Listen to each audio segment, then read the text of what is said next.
হয়তো আমি এই কথার কারণে অপ্রিয় হতে পারি, কিন্তু কার কাছে অপ্রিয় হলাম, কার পছন্দ হলো না সেটা মুখ্য না। বৈষম্য বিরোধী ছাত্র আন্দোলনের আহ্বায়ক হাসনাত আব্দুল্লাহ বলেছেন, যারা আগে আন্দোলনের ডাক দিয়ে মাঠ থেকে সরে যেত তারাই এখন আতাতের রাজনীতি ও ভারত নির্ভর কূটনীতির মাধ্যমে আওয়ামী লীগের পুনর্বাসন চায়।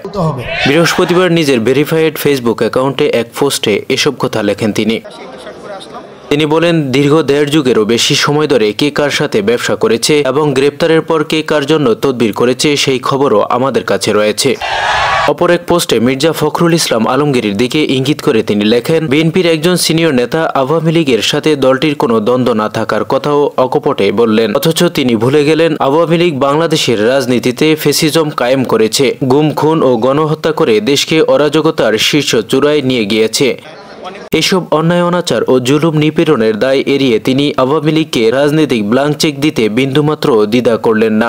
আবার তিনি বললেন, আগামী নির্বাচনে আওয়ামী লীগ অংশগ্রহণ করলে বিএনপির কিছু যায় আসে না, অথচ উনি ভুলে গেলেন এই আওয়ামী লীগে নির্বাচনে সাধারণ মানুষের ভোটাধিকার হরণ করেছে। এই আওয়ামী লীগের কারণে বিএনপি বিগত সময়ে নির্বাচনগুলো বর্জন করতে বাধ্য হয়েছে।